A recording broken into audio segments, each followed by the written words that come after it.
Hello everyone, we welcome to our new video regarding the amendment in Finance Bill 2023. As you are aware, recently Parliament has passed Finance Bill 2023 with over 60 amendments. Today we will be discussing about the proposed change in the Customs Act regarding the warehousing of imported goods for the purpose of manufacturing and other operations. In order to understand this change, first we need to understand how a typical transaction takes place in a warehouse. So, presently, Custom X allows deposition of imported goods in a warehouse without the payment of all duties like PCD and IGST, and these duties are only payable upon clearance of goods from the warehouse for home consumption. Now, we need to understand how MOOWR scheme is being presently operated.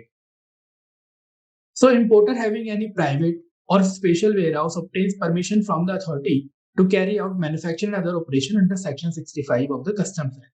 Under the MOOWR scheme, importer starts importing capital goods and raw material without the payment of custom duties for manufacturing of final product and clears them for export or home consumption as the case may be. So in a way, he is not required to pay custom duties till the time goods are cleared for home consumption. Now, MOOWR scheme has been revamped completely. Amended Finance Bill 2023 provides insertion of new provision, that is Section 65A.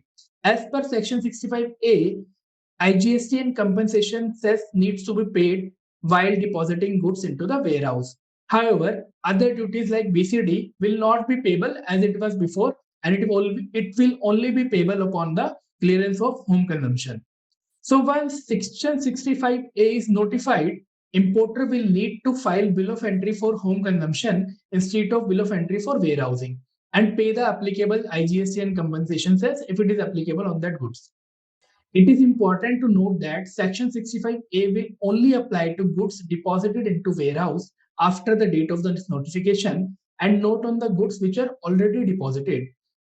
Also, government has power to exempt certain categories of goods, importers, exporter, industry sector from the preview of Section 65A. Now, moving on to what will be the implication of importers operating under the MOOWR scheme.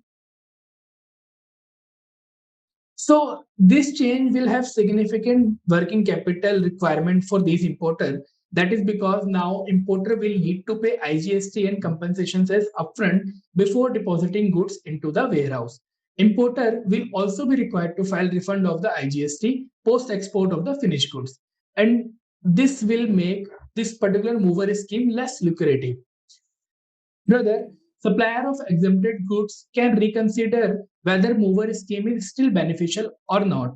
And next, exporter operating under MOOWR scheme can reanalyze the benefit of advance authorization APCG vis-a-vis the MOOWR scheme for claiming the exemption of IGST and compensation cess, which is available under this scheme, but now it will not be available under the MOOWR scheme.